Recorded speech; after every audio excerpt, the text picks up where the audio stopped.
Welcome to fair media. ఇవాళ మీతో share చేసుకోవాలనుకున్నటువంటి ముఖ్యమైనటువంటి అంశం తెలంగాణ రాజకీయాలు. అంటే తెలంగాణ రాజకీయాల్లో ముఖ్యంగా చెప్పుకోవాల్సింది ముఖ్యమంత్రి మరియు మంత్రివర్గ సభ్యులు, అందులోపట ఉన్నటువంటి శాఖలు, ఈ శాఖల పంపకాలలో మరియు ఇచ్చిపుచ్చుకోవడంలో గత 18 నెలల నుండి నడుస్తున్నటువంటి వ్యవహారం ఒక కొలిక్కి వచ్చినది. కొత్తగా 3 మంత్రిత్వ శాఖలోకి తీసుకున్నారు మంత్రులుగా, మరియు వాళ్లకు శాఖలను కూడా కేటాయించారు. కానీ తమ దగ్గర ఉంచుకున్నటువంటి ముఖ్యమైనటువంటి శాఖల మీద కన్నేసినటువంటి ఉత్తమ్ కుమార్ రెడ్డి కానీ ఇతరగా మంత్రులుగా ఉన్నటువంటి వాళ్ళు కానీ ఎవరైనా కానీ బట్టి విక్రమార్కతో సహా చెప్పుకోవాలనుకుంటే, తర్వాత వీళ్ళందరి గోడు ఢిల్లీ దాకా చేరింది. ఢిల్లీ నుండి మళ్ళీ రీడైరెక్ట్ బెంగళూరు, కర్ణాటక, కేసీ వేణుగోపాల్, మల్లికార్జున్ ఖర్గే, ఇవన్నీ ఒక వైపున నడుస్తుంటే ఏదో రకంగా సర్దుకుపోవాలి అనబడేటువంటి విషయానికి మంత్రివర్గంలో ఉన్నటువంటి వాళ్ళందరూ కూడా అనుకున్నా, లేదా చాటుమాటుగా తమ సర్కిల్స్ వద్ద తమ యొక్క అసమ్మతిని, అసహనాన్ని వెళ్ళగక్కినా ముఖ్యమంత్రి దగ్గర గట్టిగా మాట్లాడి ముఖ్యమంత్రిని మార్చాలి అనబడేటువంటి విషయం అయితే దానికి ఎక్కువగా అధిష్టాన వర్గము అనగా కాంగ్రెస్లో ఉన్నటువంటి హైకమాండ్ పట్టించుకున్నట్టుగా కనబడతలేదు. కాకపోతే ఇక్కడ జరగబోయేది ఏ రకంగా ఉంది అంటే, ఈ యొక్క ముఖ్యమంత్రి రేవంత్ రెడ్డి ఇప్పుడు ఇటీవల ఆదివారం రోజున అక్కడ ఒక ముఖ్యమైనటువంటి పుస్తకావిష్కరణ సభ జరిగింది. ఆ పుస్తకావిష్కరణ సభ చాలా సీనియర్గా ఉన్నటువంటి బీజేపీ కార్యకర్తగానే తెలిసినప్పటికీ ప్రస్తుతము హర్యానా గవర్నర్గా ఉన్నారు. ఆయనే తాను రాసుకున్నటువంటి పుస్తకము, తన యొక్క ఆత్మకథ, ఆ ఆత్మకథలో వచ్చినటువంటి నాయకులు మరియు ఈ యొక్క బండారు దత్తాత్రేయ మాట వరుసకైతే బీజేపీ అనవచ్చును, కానీ వ్యక్తిగతంగా అతను బీజేపీ యొక్క పద్ధతికి కాకుండా సర్వమానవాళి గురించి ఆలోచించగలిగినటువంటి వ్యక్తి అని ఖచ్చితంగానే మేము చెప్పగలుగుతాము. ఎందుకంటే అతను ఇక్కడ వరంగల్ జిల్లాలో వచ్చినటువంటి సందర్భాలను, కలిసినటువంటి సందర్భాలను కూడా గుర్తు చేసుకుని బండారు దత్తాత్రేయ ఇప్పుడు కరడు కట్టినటువంటి హింసోన్మాదులు, మతోన్మాదులలో ఒక వ్యక్తిగా అతన్ని చూడలేనప్పటికీ అతను ఆ పుస్తకావిష్కరణ సభలో వచ్చినటువంటి ముఖ్యుల గురించే చెప్పుకోవాలి అనుకుంటే గవర్నర్లుగానే వచ్చారు. కానీ మంత్రులు, కేంద్రంలో ఉన్నటువంటి మంత్రిత్వ శాఖ నిలుపుతున్నటువంటి జి కిషన్ రెడ్డి కూడా ఉన్నారు. అట్లాగే మంత్రివర్గము నుండి తెలంగాణ రాష్ట్రం యొక్క మంత్రివర్గంలో రేవంత్ రెడ్డితో సహా చాలామంది సభ్యులు కూడా అందులోపట మంత్రివర్గ సభ్యులు పాల్గొన్నారు. ఇటువంటి పాల్గొన్నటువంటి సభ ఒక వైపున ఉంటే సరే, ఒక పెద్ద మనిషి, ఒక మంచి మనిషిగా అతను ఆత్మకథను రాసుకున్నాడు.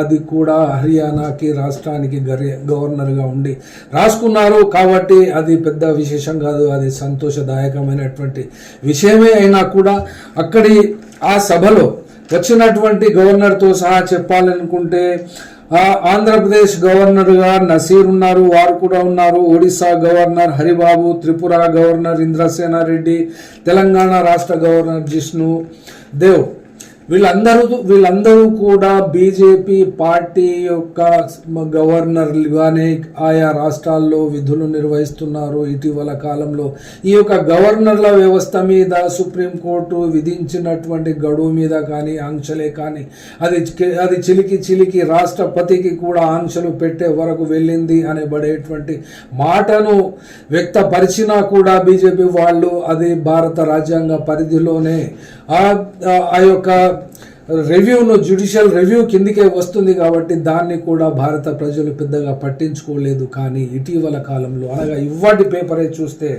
ఇవాటి ఆంధ్రజ్యోతి పేపర్లో ఇది ప్రముఖమైనటువంటి పేపర్గానే దీన్ని గుర్తించాల్సి ఉంటుంది. ఎందుకంటే సర్క్యులేషన్ రీత్యా కాకుండా ఈ యొక్క అంశం కాస్త లిబరల్గానే ఉంటుంది. కానీ ఇటీవల కాలంలో అనగా ఈ యొక్క పత్రిక ఎండి వేమూరి రాధాకృష్ణ గవర్నర్, ఈయన యొక్క ఎండిగా ఉండి దేశానికి ప్రధానమంత్రిగా ఉన్నటువంటి మోడీ సాబ్ను కలిసిన తర్వాత ఈ పత్రిక యొక్క విషయాలలో వార్తల్లో కూడా భిన్నంగా తేడాలు వచ్చినవి కాబట్టి, తేడాలు ఇప్పటికీ కూడా కనబడుతున్నాయి కాబట్టి ఇప్పుడు కూడా ఈ యొక్క విషయాన్ని చెప్పాల్సి వస్తుంది కాబట్టి మీ ముందుకు ఈ పత్రికను పెడుతున్నాము.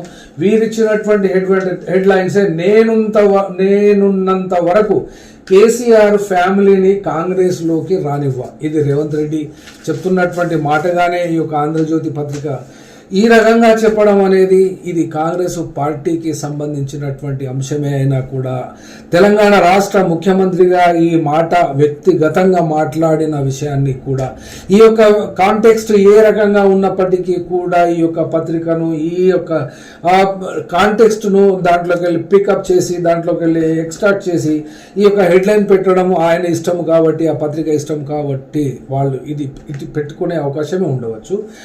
మరొక వైపున ఇక్కడ వాడుతున్నటువంటి భాష ఇది కేటీఆర్ చెప్పినట్లుగా రాసినటువంటి ఈ యొక్క ఆంధ్రజ్యోతి పేపరు ఇది చదవడానికి కూడా బాగా లేదు. ఎందుకంటే ఈ యొక్క కల్చర్, ఈ రకమైనటువంటి వార్తలకు వేదికగా ఈ ఆంధ్రజ్యోతి కనబడడం ఇది బాగాలేదు. చెప్పేవాడికి లేకున్నా కనీసం వినేవాడికైనా ఉండనుండే, కానీ ఆ రకంగా కాకుండా కేసీఆర్ వెంట్రుక కూడా రేవంత్ పీకలేరు అనబడే అటువంటి మాట.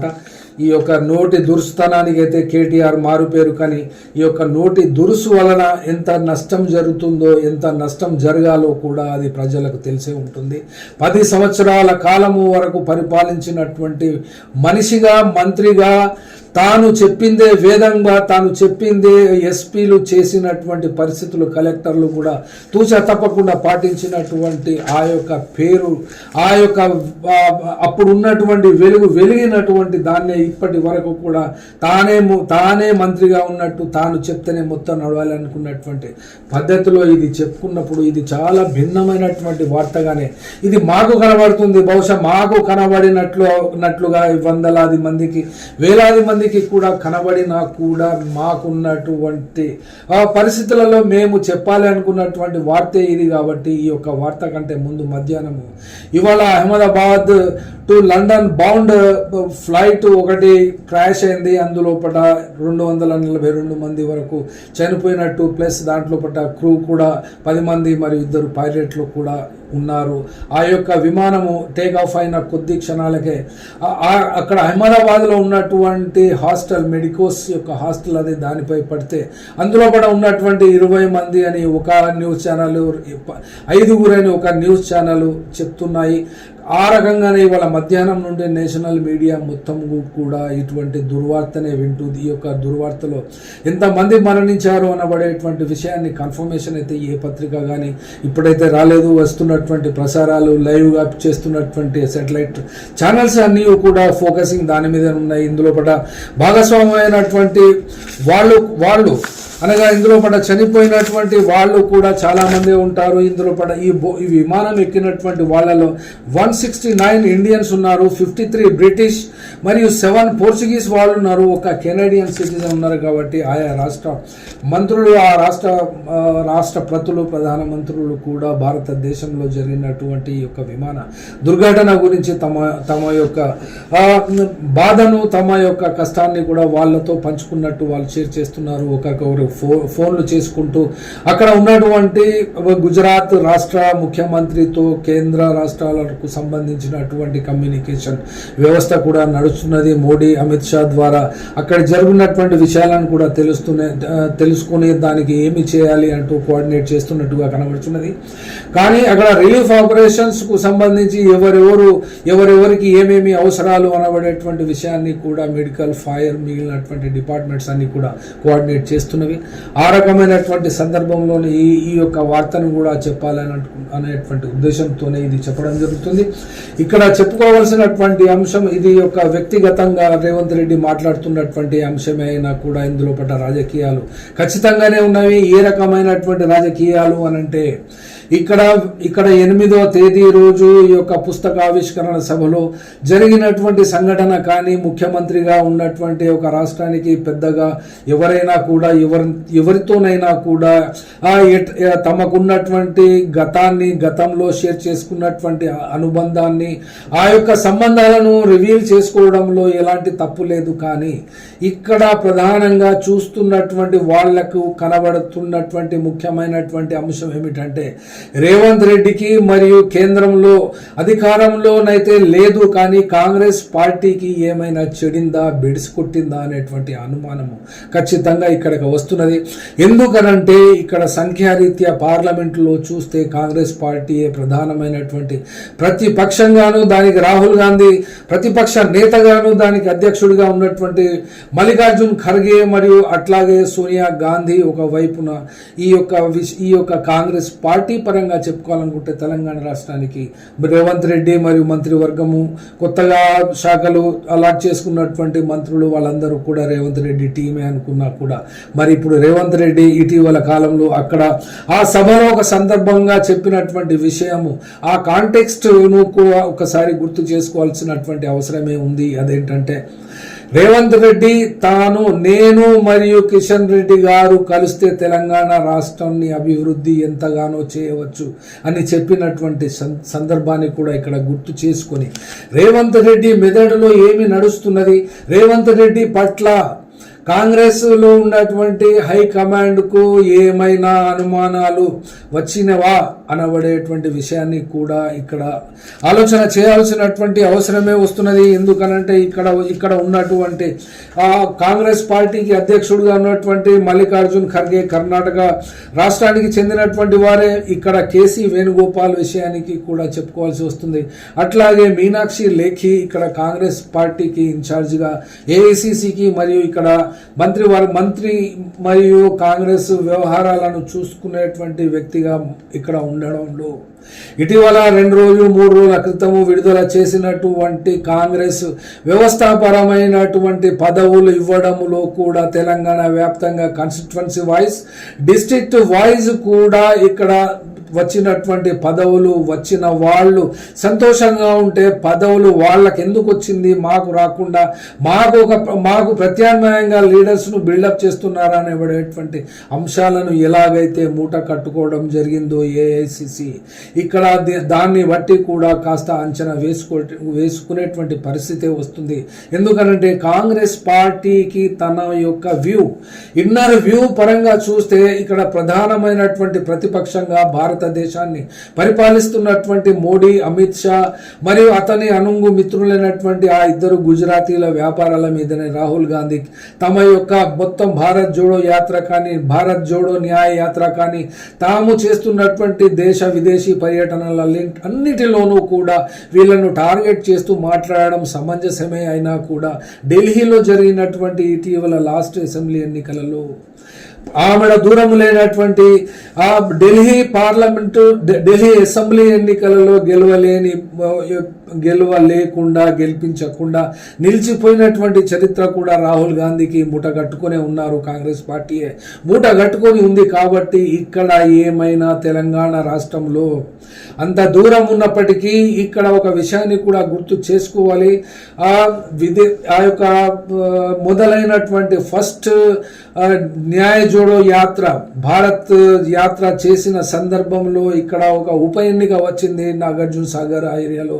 అక్కడ ఒక ఎమ్మెల్యే చనిపోతే అక్కడ పెట్టినటువంటి బై ఎలక్షన్లను ఆ కాన్స్టిట్యున్సీ కవర్ చేయకుండా అక్కడి నుండి దూరం నుండి అటే ఎన్ రూట్ చేసుకొని రాహుల్ గాంధీ యొక్క భారత్ జోడో యాత్ర వెళ్ళిపోవడం జరిగింది. అంటే ఇక్కడ ఆర్గనైజేషన్ పరంగా చూస్తే ఆ యొక్క ఉప ఎన్నికలో తాము తల దూర్చలేదు అనే పేరు రావద్దు, దూర్చని పేరు రావద్దు అనే ఒక సమస్యను దూరం నుండి వెళ్ళిపోయినటువంటి సంఘటనను కూడా ఇక్కడ తెలంగాణ రాష్ట్రం మర్చిపోలేదు. అట్లాగే నార్త్లో జరుగుతున్నప్పుడు ఎలక్షన్ కూడా ఈ యొక్క న్యాయ జోడో యాత్ర భారత్ జోడో న్యాయ యాత్ర కూడా ఆ రకంగానే ఎలక్షన్లను తప్పించినటువంటి ప్రాంతాలను కాన్స్టిట్యుయెన్సీస్ను సెగ్మెంట్స్ను దాటుకొని పక్క నుండి దూరం నుండి వెళ్ళిపోయినటువంటి ఈ యొక్క భారత్ జోడో యాత్ర నాయకత్వం వహించినటువంటి రాహుల్ గాంధీ మరి తెలంగాణలో అమితమైనటువంటి అత్యంత సీరియస్గానే రాహుల్ గాంధీ తన యొక్క టీంతో కానీ లేకుంటే ఆ రాహుల్ గాంధీ కుటుంబానికి సంబంధించినటువంటి సోనియా గాంధీ కానీ, ప్రియాంక వాడ్రా కానీ, రాబర్ట్ వాద్రా కానీ, ఇంకా ఇతరత్ర ఇన్సైడ్ లో ఉన్నటువంటి రాహుల్ గాంధీ యొక్క టీము ఏమైనా రేవంత్ రెడ్డి ప్రభుత్వం మీద ఒత్తిడి తీసుకొస్తున్నటువంటి సందర్భాలలో ఇక్కడ ఈ ఇద్దరి మధ్య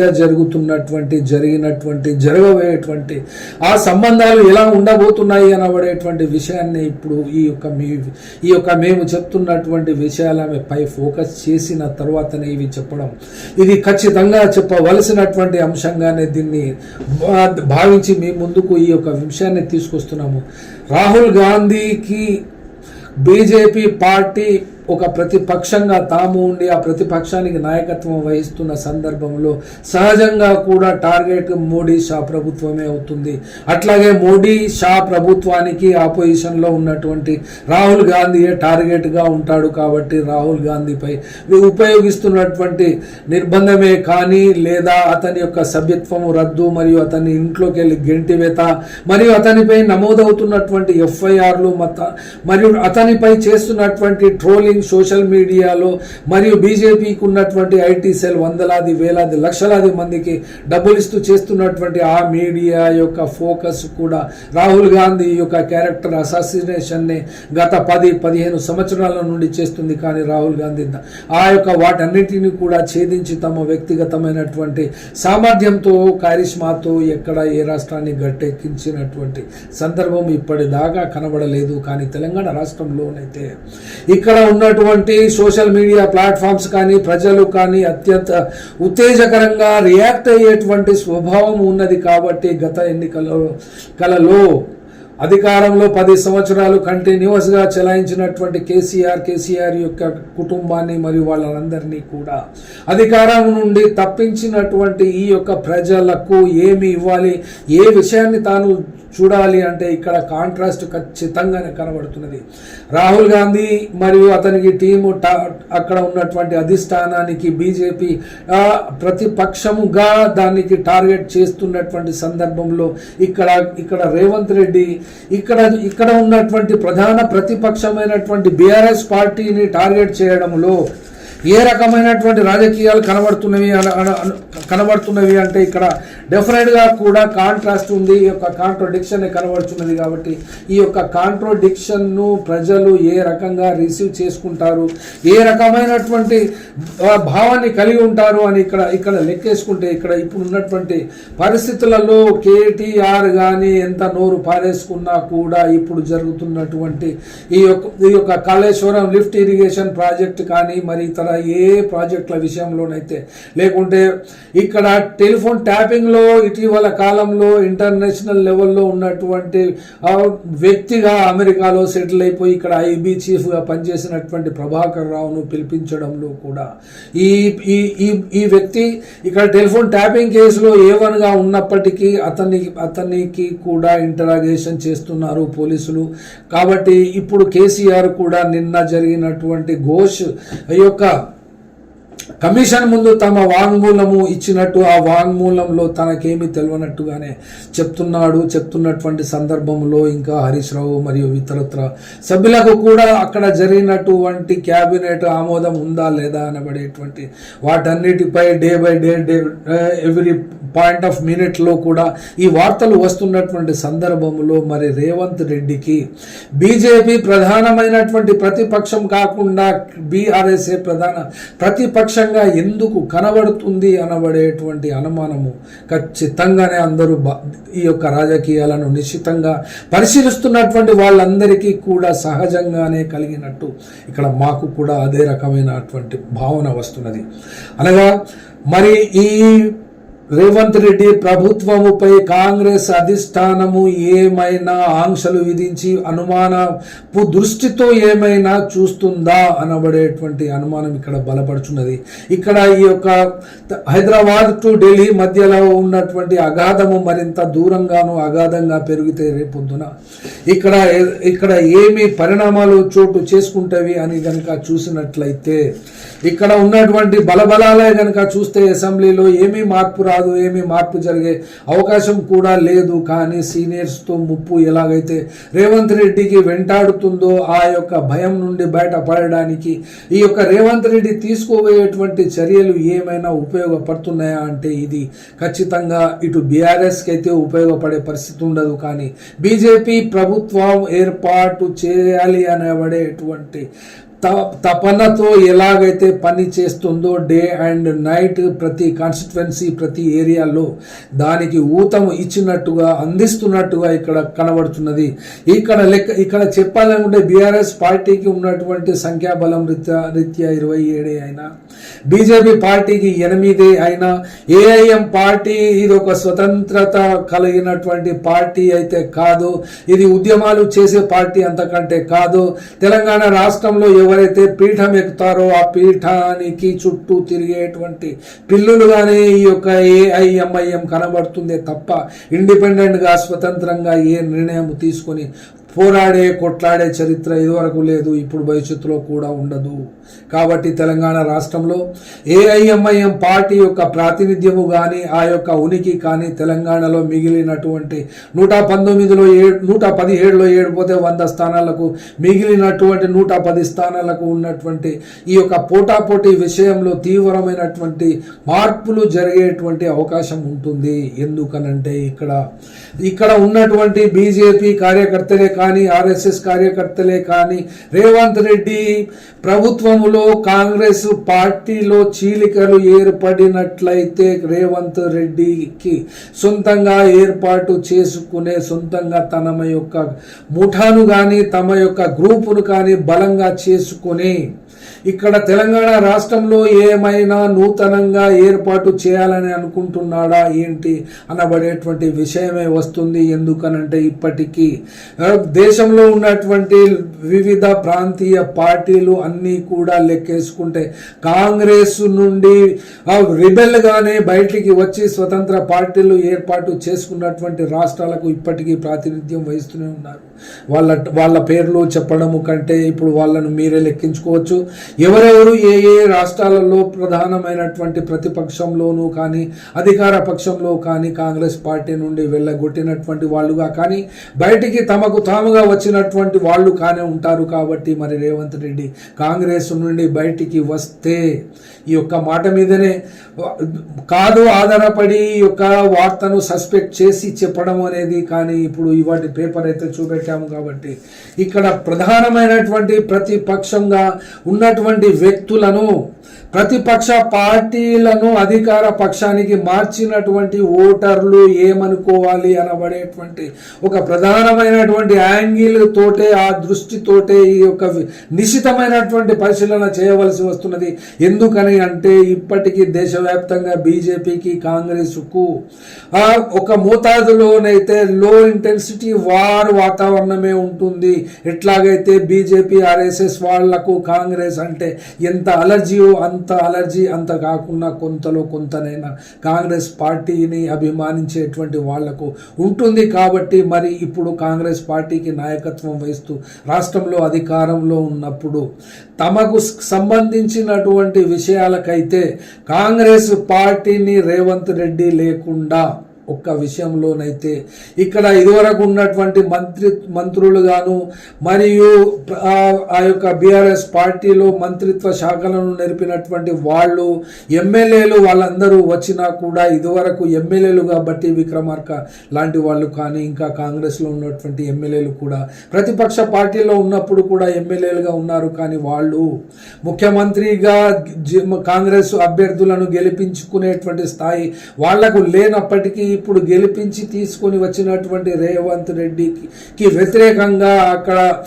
రాహుల్ గాంధీ దగ్గరనైతేనేమి మల్లికార్జున్ ఖర్గే దగ్గర కానీ సోనియా గాంధీ దగ్గర కానీ వ్యక్తిగతంగా తమకున్నటువంటి సంబంధాల రీత్యా రేవంత్ రెడ్డికి వ్యతిరేకంగా మాట్లాడినరా ఏంటి అనబడేటువంటి అనుమానాలు కూడా ఇటీవల కాలంలో ఉన్నవి. కానీ ఇక్కడ చెప్పాలి అని అనుకుంటే ఎవరికి వారు ఏ శాఖలకు ఆ శాఖలు వాళ్ళు ఆ యొక్క మంత్రులు తమ ధనార్జనే ధ్యేయంగా ఇక్కడ పనిచేస్తున్నప్పుడు ఇక్కడ ప్రజలు ఏ పార్టీని ఎంతవరకు అధికారంలో ఉంచాలి తర్వాత ఏం చేయాలి అనబడేటువంటి విషయాలపై దృష్టి పెడతారు. ఎందుకనంటే ఈ పార్టీలన్నీ కూడా ఈ యొక్క పత్రిక గురించి చెప్పాలనుకుంటే వీళ్ళకి కావాల్సింది కాంట్రాక్ట్స్, యాడ్స్ మరియు వాళ్లకు కావలసినటువంటి ప్యాకేజెస్ ఇస్తే వీళ్ళకు సరిపోతుంది. కానీ ఈ యొక్క పత్రికలు బతికేటువంటివి వీళ్ళకి ఇస్తున్నటువంటి ఏజెండా కాకుండా డబ్బులు కూడా ఇవ్వడం జరుగుతూ ఉంటుంది. కాబట్టి ఏ రకంగానూ కూడా ఇవి ప్రభుత్వ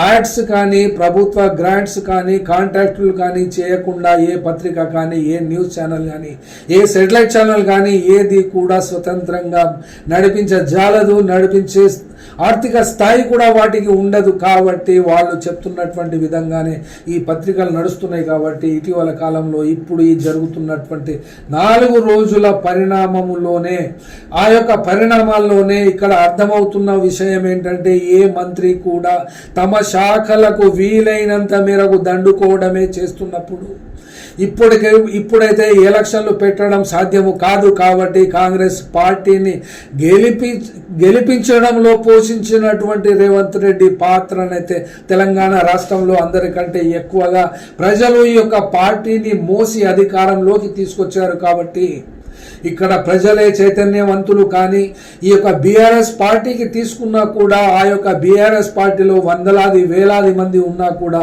బీఆర్ఎస్ పార్టీని నడిపిస్తున్నటువంటి ఆ నలుగురే, కేంద్రంలో ఉన్నటువంటి ఆ నలుగురే, మరియు బీజేపీలో ఉన్నటువంటి ఆ నలుగురే, కాంగ్రెస్లో ఉన్నటువంటి ఆ నలుగురే అని చెప్పాల్సి వస్తుంది. ఆ నలుగురే ఇక్కడి నుండి ఎక్కడి దాకా కనబడుతున్నారు. కాబట్టి ఆ నలుగురే అంటే బీఆర్ఎస్ పార్టీలో కేసీఆర్, కేటీఆర్ మరియు హరీష్ రావు, కవిత, ఈ నలుగురు చూడాల్సి వస్తున్నది. కాంగ్రెస్ పార్టీలో చూడాలి అనుకుంటే కూడా నలుగురే కనబడుతున్నారు.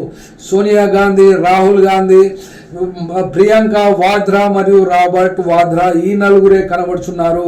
అట్లాగే ప్రభుత్వాన్ని కేంద్రంలో నడిపిస్తున్నటువంటి హమ్దో హమారే దో లాగా ఉన్నటువంటి ఆ నలుగురే నడిపిస్తున్నారు. అమిత్ షా, మోడీ మరియు ఈ ఇద్దరు, అనగా ఈ ఇద్దరు గుజరాతీలు, అంబానీ మరియు అదానీ, ఈ నలుగురు, ఆ నలుగురు ఈ యొక్క ఆటలో ఎవరు ప్రధాన ప్రతిపక్షము అని అనుకుంటే ఆ ప్రతిపక్షాల యొక్క పాత్రను కాకుండా వ్యక్తిగతమైనటువంటి పాత్రలు తీసుకొని మాట్లాడినప్పుడు ఎవరిది ఎవరు పీకుతారు అనేబడేటువంటి విషయానికే వస్తే దేశవ్యాప్తంగా నెలల తరబడి, సంవత్సరాల తరబడి జైళ్లలో ఉన్నా కూడా ఏ ప్రభుత్వాలు ఆ యొక్క కస్టడీలో చంపేయగలవేమో కానీ వాళ్ళ వెంట్రుకనైతే పీకలేడు. అట్లాగే రేవంత్ రెడ్డి విషయానికి వస్తే రేవంత్ రెడ్డికి రాత్రి 12 గంటకు ఒక నలుగురు, ఈ యొక్క నలుగురు మనుషులే. ఈ నలుగురు మనుషులు డిఐజీ దగ్గర ఒకరు డిఐజీతో డైరెక్షన్ చేస్తూ రాత్రి 1 గంటకు ఇంట్లో బెడ్రూమ్లోకి చొరబడి రేవంత్ రెడ్డి కుటుంబం మీద చేసినటువంటి ఆ పోలీస్ దాడిని కేటీఆర్ ఒక పక్షాన సీఎంగా ఉన్నప్పుడు కేసీఆర్ మరి వీళ్ళందరూ కూడా ఒక వైపున టార్గెట్ రేవంత్ రెడ్డిని చేసినప్పుడు ఈ యొక్క ఈ టార్గెటే రివర్స్ గా మరియు వాళ్ళ నలుగురిపై ఉపయోగిస్తే ఇక్కడ తప్పు పట్టవలసినటువంటి విషయం ఏముంటుంది అనబడేటువంటి విషయాన్ని, దీన్ని ప్రజలు ఎంతవరకు రిసీవ్ చేసుకుంటారు, ఎంతవరకు దీన్ని సమర్థిస్తారు అనబడేటువంటి విషయానికైతే ఎలాగో ఆ యొక్క విచక్షణ, ఆ యొక్క నిర్ణయం ప్రజల మీదనే ఉంటుంది. కాబట్టి ఏ పార్టీ కూడా ఇక్కడ ప్రజలలో లోతుగా ప్రజలను పట్టించుకున్నట్టుగా ఇక్కడ బీఆర్ఎస్ కానీ, కాంగ్రెస్ పార్టీ కానీ, అట్లాగే బీజేపీ పార్టీ కానీ ఎవ్వరూ కూడా ప్రజలని పట్టించుకునేటువంటి స్థాయిలో కానీ, ఆ యొక్క అవగాహనలో కానీ, ఆ యొక్క పద్ధతుల్లో కానీ కనబడడం లేదు. ఎందుకనంటే ఇవాళ ప్రజలు కూడా చాలా తెలివి మీరినారు అని చెప్పడం కంటే వాళ్ళు అతి దుర్భరమైనటువంటి జీవితాన్ని గడుపుతున్నారు. కాబట్టి ఒక్క రోజు పని వదిలిపెట్టుకొని ఏ బహిరంగ సభకు వెళ్ళాలంటే కూడా కనీసం ఛార్జీలు రావడం పోవడానికైతే ఒక 300 మినిమం ఖర్చు లేనిదే ఏ బహిరంగ సభ విజయవంతం కావడం లేదు. అంటే ఇక్కడ భారతదేశ వ్యాప్తంగా జరుగుతున్నటువంటి పరిపాలన వీళ్ళనందరినీ కూడా ప్రజలను ఏ స్థాయికి దిగజార్చింది, ఏ రకమైనటువంటి ఆ స్థితిలో ప్రజలు బ్రతుకుతున్నారు అనబడేటువంటి అంశాన్ని ఆలోచించే వాళ్ళ యొక్క కుటుంబాలను సాదుకోవాలి. కాబట్టి వాళ్ళ ఖర్చులను ఒక రోజు వచ్చినా కూడా వెళ్ళదీసుకోవాలి. కాబట్టి ప్రజలను తప్పు పట్టడానికి లేదు. కానీ ప్రజలే ఓట్లు వేయించుకునేటువంటి పార్టీలే ఈ యొక్క ప్రజలను ఇంతటి ఘోర దరిద్రానికి గురి చేస్తున్నటువంటి ఈ యొక్క సందర్భాన్ని చూస్తున్నప్పుడు ఈ యొక్క రాజకీయ పార్టీలు ప్రజల దగ్గర తీసుకోవలసినటువంటి అవకాశము ఓటును మాత్రమే తీసుకొని వదిలిపెట్టేస్తున్నారు కనుక ఇప్పుడు రేవంత్ రెడ్డి ప్రయాణము ఎటు వైపున ఒక మొదటి అడుగు ఇటు కాంగ్రెస్ వైపున ఉంటుందా, అటు బీజేపీ పక్షాన పోతుందా అనబడేటువంటి విషయాన్ని నిశ్చితంగా పరిశీలిస్తున్నటువంటి వాళ్ళలో మేము ఒకరిగా ఈ యొక్క విషయాన్ని మీ ముందుకు తెస్తూ సెలవు.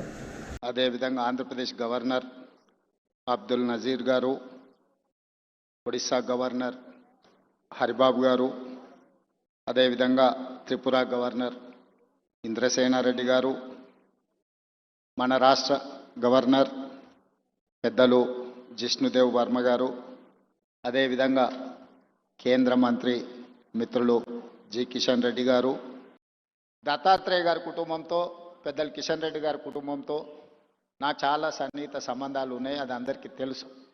నేను మొన్న నీతి ఆయోగ్లో పాల్గొన్నప్పుడు ప్రధానమంత్రి గారితో మధ్యాహ్నం భోజన వేదిక మీద కూర్చున్నప్పుడు వారు చంద్రబాబు నాయుడు గారిని చూపించి ఆప్కే సాథీ ఇదర్ హే అని అంటే నేను చెప్పా, నేను స్కూల్ మీ దగ్గర చదువుకున్నా, కాలేజ్ ఆయన దగ్గర చదువుకున్నా, ఇప్పుడు ఉద్యోగం రాహుల్ గాంధీ గారి దగ్గర చేస్తున్నా. సో నాకు మీ దాంట్లో కూడా అందరితో పరిచయం ఉందని, ముఖ్యంగా ఈ వేదిక మీద ఉన్న ఇంతకుముందు శ్రీనివాస్ వర్మ గారు చెప్పినారు భారతీయ జనతా పార్టీ రాష్ట్ర అధ్యక్షుల గురించి. ఆ రాష్ట్ర అధ్యక్షులు అందరితో నాకు సన్నిహిత సంబంధాలు ఉండేవి. ఇప్పుడు సరే రాజకీయంగా భిన్న ప్రయాణం, కానీ వ్యక్తిగత సంబంధాలలో ఎప్పుడూ లోపం కానీ, ఎప్పుడూ ఆ సంబంధాల విషయంలో దాచిపెట్టాలన్న ఆలోచన కానీ చేయలేదు. ఎందుకు అంటే వారందరితో నాకున్న ప్రత్యేకమైన అనుబంధం. ఈరోజు తెలంగాణ రాష్ట్ర ముఖ్యమంత్రిగా మా మంత్రివర్గ విస్తరణ కార్యక్రమం ఉన్న మంత్రివర్గ విస్తరణ కార్యక్రమం చూసుకొని మంత్రివర్గ ప్రమాణ స్వీకారం చేసిన మా మంత్రులను కూడా మళ్ళీ రేపు కలుద్దాము.